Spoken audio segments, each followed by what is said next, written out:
O seu testemunho é uma forte confirmação das alegações dela. O julgamento descreveu o comportamento dele como tratamento cruel e bárbaro, e mais. Sua conduta para com sua mulher evidencia um egoísmo insistente e autoglorificação que necessariamente tornaria a vida de qualquer mulher sensível e cristã um fardo e faria sua condição intolerável. Eu fiquei surpresa ao descobrir muitas coisas estranhas sobre o pastor Russell quando fiz uma pesquisa independente sobre ele. Aqui, no livro Finished Mystery, ele ensina que os batismos nas igrejas, no início feitos por Paulo, enchiam de fumaça o cérebro dos homens. Ele achava que se os cachorros tivessem uma cabeça igual à cabeça humana, o cachorro pensaria como homem. Deu conselhos de saúde que eram puro lixo. Por exemplo, ensinava que a apendicite era causada por mordidas de verme no cólon. Ele vendia um trigo chamado de milagroso a um preço nada milagroso para seus seguidores. Nenhuma dessas coisas é trazida à tona nesse livro. Não fizeram um trabalho honesto ao retratar seu fundador de modo nenhum. Estamos preparados para documentar que Charles Russell acreditava que ele era o canal de comunicação entre Deus e os homens. Ele até mesmo se autodenominava a boca de Deus. Está acreditado aqui no livro Finished Mystery, escrito após sua morte. Diz que Russell é encarregado do paraíso. Tradução do Novo Mundo. A Bíblia produzida pelas Testemunhas de Jeová, chamada Tradução do Novo Mundo, causou muita controvérsia. O livro dos Arautos afirma que é uma tradução literal que apresenta fielmente o que está nas escrituras originais e que todo o comitê de tradução era de ungidos espíritos cristãos, mas não revelaram seus nomes. Meu último marido, Bill, estava no quartel-general da Sociedade Sentinela trabalhando na tradução do Novo Mundo. O ex-presidente Fred Franz foi o principal responsável por essa tradução. Não era doutor e muito menos erudito em grego. E só tinha cursado 2 anos da universidade. Não havia eruditos. Eu sei porque conhecia todos pessoalmente. A suposta tradução foi escrita para refletir a doutrina pessoal deles. E o livro dos Arautos não diz a verdade quando afirma que essa é uma tradução literal do grego original.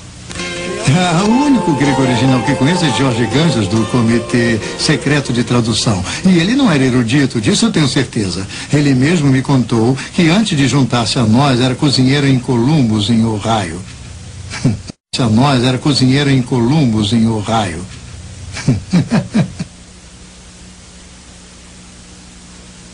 O Dr. Bruce Metzger é reconhecido como um dos maiores tradutores da Bíblia do mundo. Dr. Metzger, a tradução do Novo Mundo é confiável para o estudo da Bíblia? O leitor leigo é totalmente enganado pela mostra de uma suposta erudição que essas pessoas introduziram nessa tradução. É uma falsa amostra de erudição. Deve ser chamada de não apenas uma versão em separado da Bíblia, mas em alguns aspectos uma perversão da Bíblia. Eles usam a palavra Jeová 237 vezes no texto do Novo Testamento e não aparece nenhuma vez em nenhum dos manuscritos gregos conhecidos. Eu não acho que essa seja uma erudição responsável. Mas ainda pior, em relação à pessoa de nosso Salvador Jesus Cristo, tentaram todas as vezes que podiam denegrir o status de Cristo de eterno Filho de Deus para um ser criado. Chegam mesmo a distorcer o primeiro verso do Evangelho de João. No princípio era o Verbo, e o Verbo estava com Deus, e o Verbo era Deus. E está escrito Deus com D minúsculo. Isso é terrível. Dr. Metzger, o que acha da afirmação da Sociedade Sentinela de que a Bíblia de Johann Grebers era uma tradução? Sim, essa tradução Eu, anos atrás, consegui uma cópia dela porque estava interessado em sua tradução do ponto dos manuscritos gregos que ele tinha usado. Johannes Greber, ou Griber, era um ex-padre católico. E depois de se casar com uma mulher que se autodenominava médium, ele teve a ideia de que traduziria o Novo Testamento de um jeito mais acurado se tivesse a ajuda de uma médium espírita. Quando a verdadeira fonte de Greber foi exposta por aqueles que estavam fora da sociedade, pararam de se referir a ele como um erudito.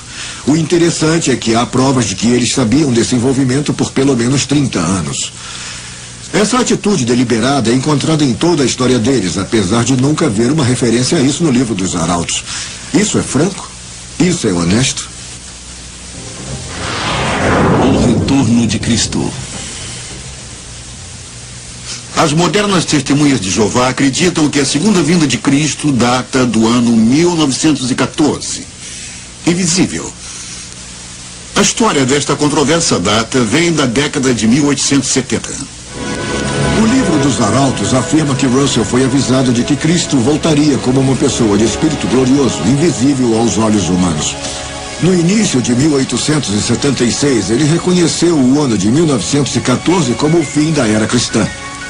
Começaram a dizer aos leitores que para Russell, o fim da era cristã era outra forma de dizer fim do mundo. Em outras palavras, o que Russell realmente previu foi um duplo erro para o ano de 1914.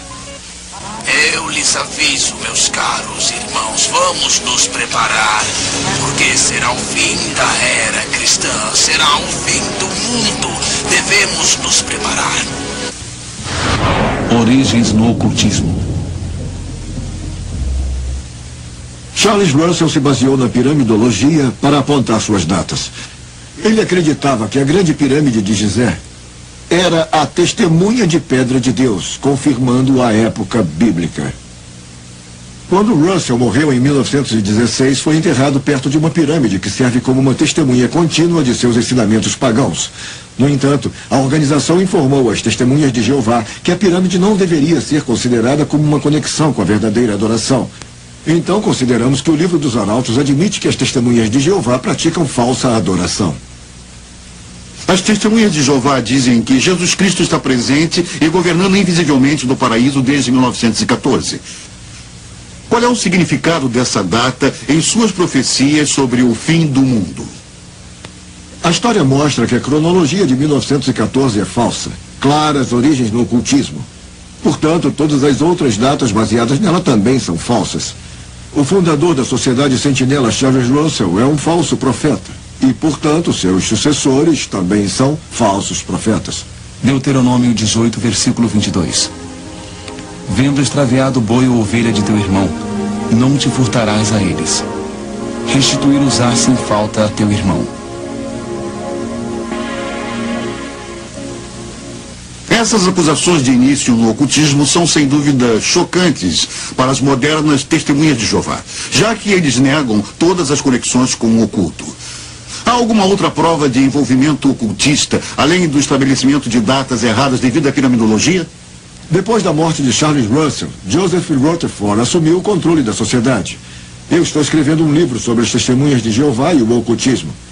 As testemunhas de Jeová de hoje podem se surpreender ao saber que seu último presidente manteve contato com espíritos. Na verdade, ele afirmou que recebeu instruções do falecido pastor Russell.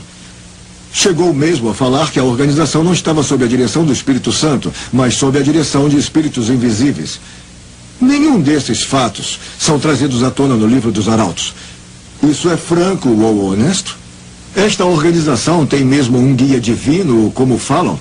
Ou é baseada no ocultismo? A prova é clara. Ela é. Testemunhas de Jeová. Testemunhas de Jeová é um nome diferente. Anteriormente era chamado Estudantes Associados da Bíblia ou Russellites, assim como uma variedade de outros nomes. Por que a mudança em 1931? Basicamente, a mudança de nome se deveu ao ciúme do juiz Rutherford em relação à influência do falecido Charles Russell. Russell tinha sido muito amado e reverenciado por seus seguidores, que acreditavam que ele era o canal de comunicação com Deus e o servo fiel, mesmo na morte. O juiz não suportaria isso por muito tempo. Ele queria uma nova religião com apenas ele no controle. Seguidores fiéis levavam discos de porta em porta, de modo que todos ouvissem o juiz chamar a religião de armadilha e trapaça. De fato, amigos, temos percebido que esta religião é uma grande trapaça. Deste modo, os Russellites tornaram-se as testemunhas. Na verdade, eram testemunhas de Joseph. O juiz foi forçado a trocar o nome. Ele afirmou que foram os anjos que indicaram o nome Testemunhas de Jeová. O juiz agora controlava tudo. Como o ditador das Testemunhas de Jeová, ele permaneceu firmemente no poder até sua morte em 1942. O fim estava aqui.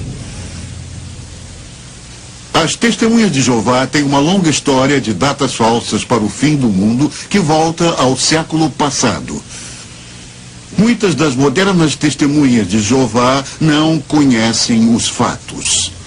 Eu era da 4ª geração de Testemunhas de Jeová e conheci o juiz Rutherford pessoalmente quando era criança. Pelos escritos de Charles Russell, os pais dos meus avós e outros antigos seguidores acreditavam que o fim seria aqui em 1914. Tínhamos uma grande biblioteca da Sentinela em nossa casa. Minha família acreditava fielmente que o mundo acabaria no Armagedon, como havia aprendido. Esse livro dos arautos não é muito confiável. Os fatos reais foram encobertos. A família de minha mãe era estudante internacional da Bíblia, a antiga versão das Testemunhas de Jeová. O ano de 1925 foi apontado como o início do paraíso sobre a terra. A sentinela disse: milhões que hoje vivem nunca morrerão. Mandaram que fazendeiros não semeassem mais. Porque meu avô plantou no início de 1925, a família foi expulsa da organização por descrença. Não houve desculpas para a Sociedade Sentinela quando a data 1925 falhou. O paraíso não chegou como sempre fazia. A sociedade precisava manter o mito. Então construíram uma mansão na Califórnia chamada Bethsaida. Deveria ser uma casa para os príncipes, e eles a chamaram de a Casa dos Príncipes. E era para Abraão, Isaac e Jacó. E deveria ser a casa deles quando eles retornassem dos mortos, o que os testemunhas acreditavam que aconteceria a qualquer momento. Mas se foi construída para os príncipes, foi o juiz Rutherford que aproveitou da casa. Os testemunhas acreditavam que aconteceria a qualquer momento. Mas se foi construída para os príncipes, foi o juiz Rutherford que aproveitou da casa. Enquanto eu participava da organização, fui informada da existência de Bet Sarim em 1960, incluindo o fato de que a sociedade tinha ensinado que os profetas do Velho Testamento voltariam e se identificariam aos líderes da Sentinela. Um mendigo de barba apareceu e tentou reclamar Bet Sarim para si, mas foi posto para correr pela sociedade. Meu pai era amigo do juiz Rutherford e me lembro de criança ouvir as pessoas conversando sobre o problema do juiz com bebidas. E não parecia incomodar ninguém. Quando eu cheguei à sede, ouvi as mesmas histórias confirmadas pelos mais velhos de como contrabandeavam o uísque da filial canadense para ele. A Sociedade Sentinela nega que indicasse o fim do mundo no período conhecido como Segunda Guerra Mundial.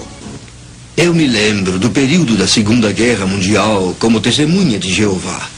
Fomos levados a crer que não haveria vencedores na Segunda Guerra Mundial, apenas o Armagedon. Eu trabalhava para a organização em tempo integral, até ser preso e mandado para a cadeia por 5 anos. Eu recusei o serviço militar em obediência à religião. Minha esposa e eu fazíamos melhor para viver de acordo com as normas da sociedade. Desistimos de ter filhos, já que o Armagedon estava tão perto. Agora, não tenho filhos para me amparar no tempo que me resta. Eu queria não ter acreditado na sociedade. O juiz Rutherford morre e o novo presidente Nathan North assume. Eu me lembro de Nathan North muito bem. Eu estive no quartel